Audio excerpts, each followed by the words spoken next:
Assalamualaikum warahmatullahi wabarakatuh. Di sini saya akan menjelaskan salah satu materi pembelajaran sosiologi tentang metode penelitian sosial. Nah, sebelumnya kita tentu pernah melihat fenomena-fenomena yang terjadi di tengah masyarakat. Seperti contohnya pengangguran, kenakalan remaja, kemiskinan, dan lain sebagainya. Nah, dari fenomena-fenomena tersebut, tentu kita pernah berpikir mengapa peristiwa atau fenomena itu bisa terjadi dan bagaimana fenomena itu bisa terjadi. Dan untuk menjawab pertanyaan itu, kita perlu melakukan suatu kajian ilmiah atau metode ilmiah yang dinamakan dengan penelitian sosial. Dan pada kesempatan ini saya akan membahas mengenai apa itu penelitian, bagaimana karakteristik, jenis, dan juga metodenya. Yang pertama kita bahas dulu mengenai pengertian dan karakteristik penelitian. Penelitian berasal dari bahasa Inggris yaitu research, yang terdiri dari dua kata yaitu re yang artinya kembali dan search yang artinya mencari. Nah, dapat kita artikan bahwa penelitian itu artinya mencari kembali suatu pengetahuan. Sedangkan secara umum, penelitian adalah pendekatan ilmiah dalam pengkajian suatu masalah sosial untuk mendapatkan informasi yang berguna dan dapat dipertanggungjawabkan.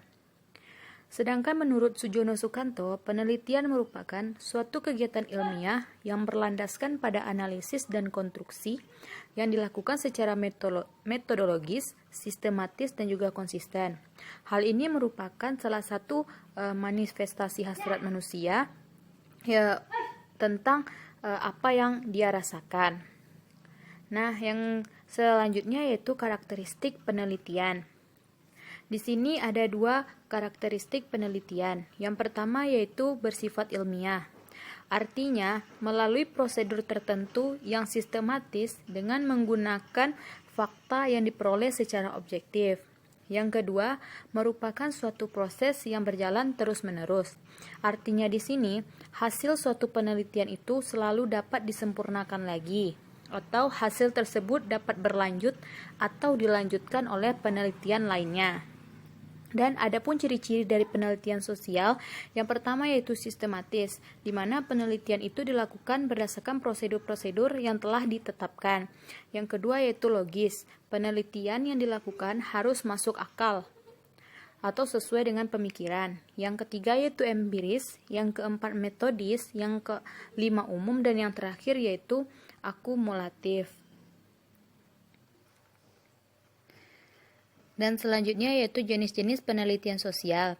Jenis-jenis penelitian sosial ini terdiri atas beberapa bagian. Yang pertama, jenis penelitian berdasarkan manfaat.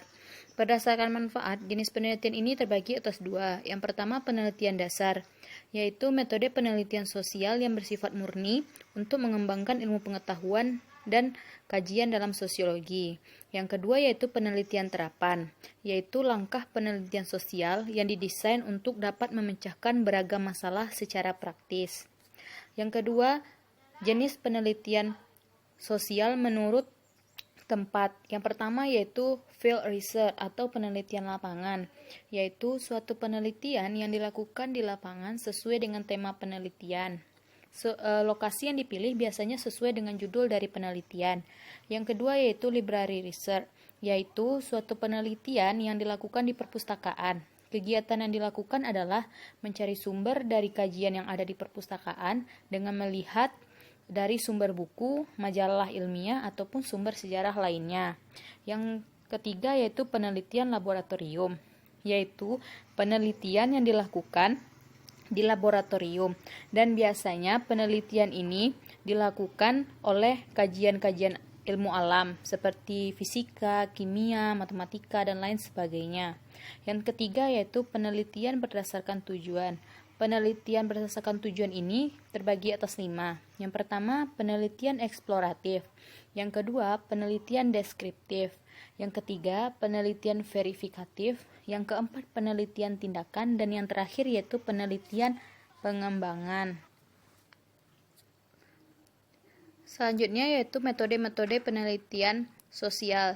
Di sini terdapat dua bagian metode penelitian sosial. Yang pertama, metode secara umum dan metode penelitian secara khusus.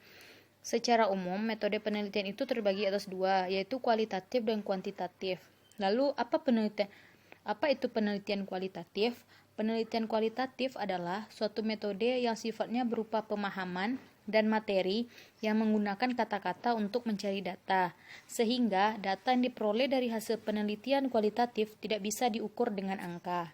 Sedangkan pengertian kuantitatif merupakan sebuah metode yang digunakan untuk mengumpulkan atau mencari data dalam bentuk presentase yang menggunakan angka.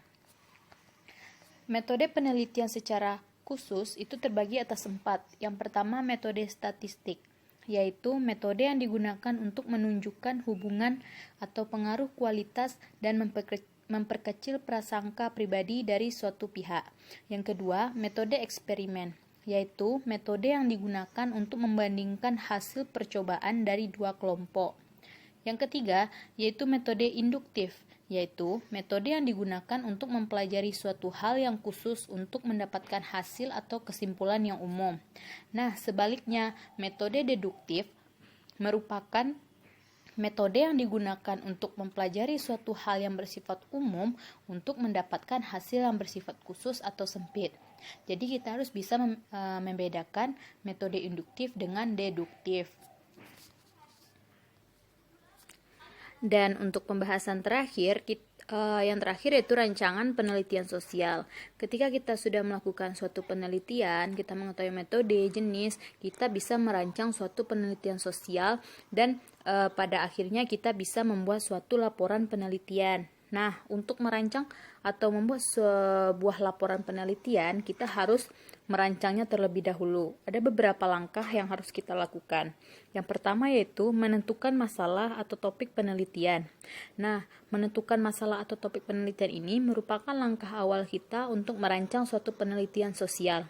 Karena jika kita tidak menemukan atau menentukan masalah dalam penelitian yang ingin kita lakukan, maka kita tidak bisa melakukan penelitian tersebut. Yang kedua yaitu studi pendahuluan. Yang ketiga, perumusan latar belakang masalah penelitian. Kenapa kita perlu merumuskan latar belakang? Karena ini merupakan salah satu langkah awal mengapa kita mengambil judul ataupun topik penelitian tersebut. Nah, kita harus tahu latar belakang dan nantinya akan diceritakan dalam laporan penelitian. Yang keempat, merumuskan asumsi atau anggapan dasar dan hipotesis atau anggapan sementara. Yang kelima yaitu pemilihan metode penelitian. Nah, kita tadi sudah mempelajari beberapa metode penelitian. Nah, kita bisa memilih salah satu dari metode penelitian yang telah kita pelajari tadi. Nah, yang selanjutnya itu menentukan variabel dan juga sumber data. Selanjutnya, kita menentukan instrumen atau alat penelitian. Setelah kita menentukan instrumen, kita tentu bisa mendapatkan data dari instrumen atau alat penelitian kita, dan kita mengumpulkan data penelitian. Setelah kita mengumpulkan data penelitian, kita lalu mengolah atau menganalisis data tersebut sehingga nanti